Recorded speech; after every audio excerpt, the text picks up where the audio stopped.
Can you believe it? These attacks against churches have nearly tripled so far in 2023. I can't believe this, but it's a fact. Yep, this facts. Last week's mass murder of 6 people at a church-run Christian school constitutes 2023's deadliest act of violence against churches, which have increased nearly 3 times this year compared to last year, thanks to a study done by the Protestant organization Family Research Council. Good for them. The number of anti-church attacks in 2022 had already tripled over 4 years. Unbelievable. Based on a previous report. In all, assailants attacked churches 69 times in the first 3 months of 2023, compared with 24 acts during the same period last year. So there's been a 288% increase in violence against churches. The rising tempo of anti-Christian assaults, which includes arsons, bomb threats, vandalisms, and sacrilege, has affected places of worship in 29 states. American churches are increasingly bearing the brunt of anger and aggression, whether that's from political or other motivations. Yeah, see, let me jump in for a minute. Terry. You've been a cop for 20-some years, way back when. I mean, you've been retired for a lot of years. Yeah. But in your policing, LA County, big populated country, a populated city and county, had you ever run into someone, whether it was a Catholic church, any kind of place of worship, that were doing damage, knocking statues down 25 years ago? Did you ever see that? No. Okay. No. So what's changed, Jesse? I think the culture's changed. It's become more secular, Yep. more anti-Catholic, more anti-Christian in general. And we've basically now we're accepting paganism like Satanism, witchcraft. This is out in the open now. Yes. It was probably around in the 80s and 90s. It was underground. Yeah. Now it's open, Terry, and I'll tell you Tell us why they're so open doing it now. Why do they feel so comfortable doing it out of because they're wedded to the Democrat Party. There you go. And the proof is, just get on the internet and type in Satanists and witches for Biden if you don't believe me. Yeah. Okay, fact. that's his prayer group, Terry. When he needs prayer power, he calls upon them, or somebody from his staff calls upon them. And if you want to see who the Satanists and witches hate, why don't you go on the internet and type in Satanists and witches curse Trump. Exactly. During his administration, many times they would do that during the Halloween period. Correct? They were doing it liturgically every month. It was very organized, organized cursing. And so, Terry, well, we're nearing the times of pagan Rome. Yeah. That's what's probably. So the communists persecute us. The Islamists persecute us, and now the young woke anarchists are persecuting us as well. Do you think there's another element that we in the church, as members, whether it's the hierarchy or the lay people, have just kind of sat back and said nothing? And do you think that's encouraging more violence to just say, "Oh nothing we can do about it"? Do you think that's helping? Weak leadership breeds contempt for the church. We have weak leadership. Yep. We have, in the Old Testament, you would have the watchmen that were on the wall of Israel looking for the enemies, and they would blow the shofar, they would blow the horn. Yeah. Nobody's blowing the horn, Terry. Yeah, like warn Bishop us. Strickland. A few people are blowing the horn. Yeah. But as St. Paul says of the Corinthians, he says the trumpets are silent. In other words, the trumpets are supposed to be blasted when we're about to be attacked. St. Paul says to the Corinthians, the trumpets are silent. And guess what? Who the trumpets are? The bishops, Terry. Those are the leaders and the apostles of the church that are supposed to be warning us. And if you want to see how violent, Terry, things are, the woke left even they murdered a Catholic bishop in Los Angeles, a mutual friend of ours. Yeah, that's sad. Yeah, that goes to show you how brazen they are right now. And Jesse, I know this got a little bit more in this article, but I think it's worth telling about your brother Johnny, who's going to be at the men's conference coming up June. You might want to check Jesse and Johnny's men's conference group coming up in June here at the Catholic Resource Center. He stood in front of one of these crazy groups trying to destroy St. Junipero statue. And what happened then, Jess? Johnny, my brother, stood with 6 other Catholic men that he just met on the spot at San Fernando Mission Park, right across the street from the old Mission Cemetery.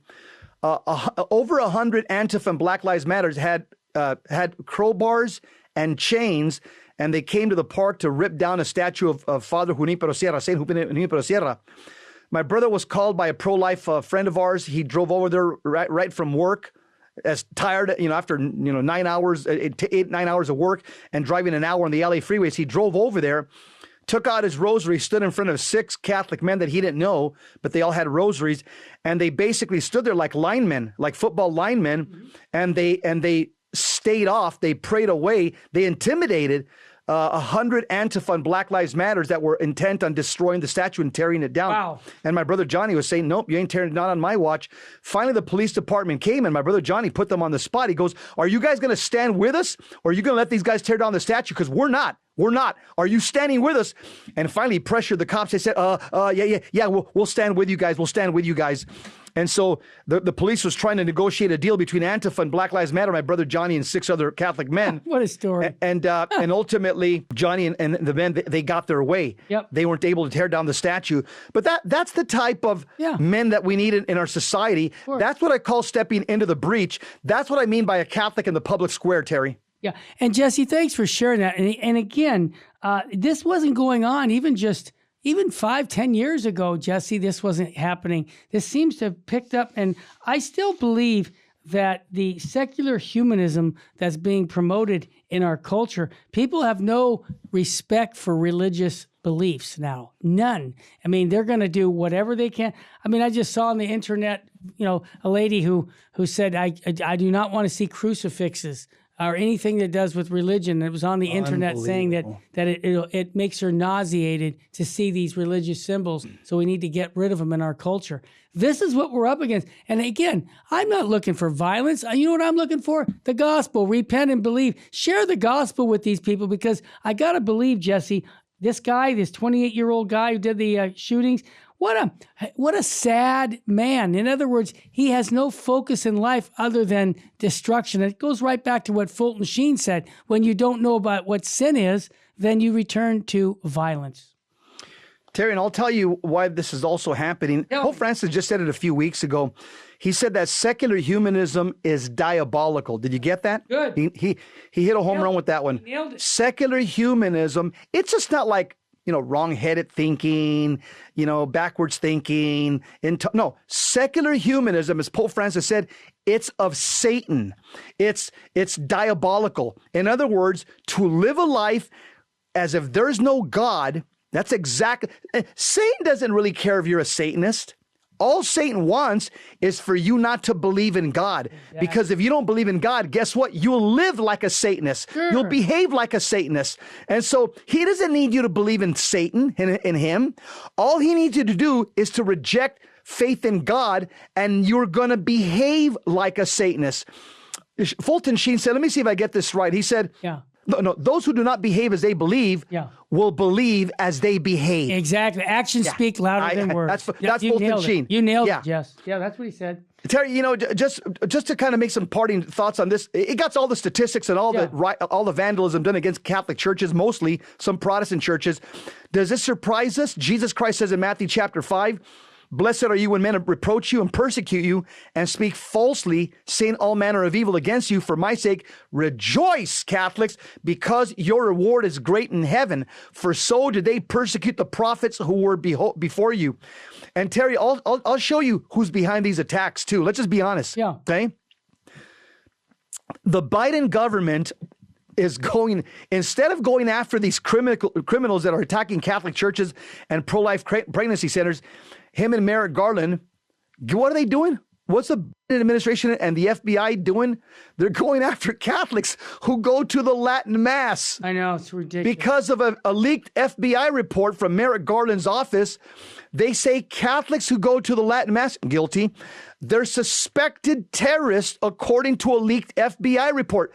That's who Biden and the FBI is poising their prosecutorial power against. Instead of these people attacking pro-life centers, pregnancy counseling centers, and Catholic churches. This is crazy. And the saddest thing about it is Biden and his wife are supposedly, they call themselves devout Catholics. Here, she just went to Africa, Kenya, with a rosary around her neck, Jesse, promoting contraceptives as the way to live. And you see, this is scandal. And I want to ask our leaders in our church. I know Bishop Strickland has called them out, but I need more than just a handful of bishops. I need we need clarity. We need the Pope and the bishops to come out and call these people out, is saying that you can't be a Catholic and for all these killing things of abortion, contraception, you can't be for transgenderism. All these things have to be nailed out by our leadership. Guys like you, Jesse, and me, yeah, we call them out, but Joe, we're Joe Six-Pack. We're not the hierarchy. We need the hierarchy. We're the B team. Yeah, we're the B team. The A team has to come out and call these things for what they are. And the Biden administration, his wife, they're all saying things that are anti-Catholic and under the disguise of being a Catholic. It makes no sense. St. Peter would say this to the woke left. In Acts 5:38, he would say, "So now I say to you, keep away from these men and let them alone. For if this plan or work is of men, it will be overthrown. Yes. But if it is of God, you will not be able to overthrow it. Else, perhaps you may find yourself fighting even against God." What's the point that I'm making? Exactly. Is that the Catholic Church is indestructible. Yep. The Catholic Church has been around for almost 2,000 years. Yep, you can persecute the Catholic Church. Guess what happens? All we do is grow. And guess what? In every century for the last 2,000 years, heretics have been composing the epitaphs, the gravestones in the cemeteries. But guess what? Instead of burying the Catholic Church continues burying all her enemies and burying all the heretics, Terry.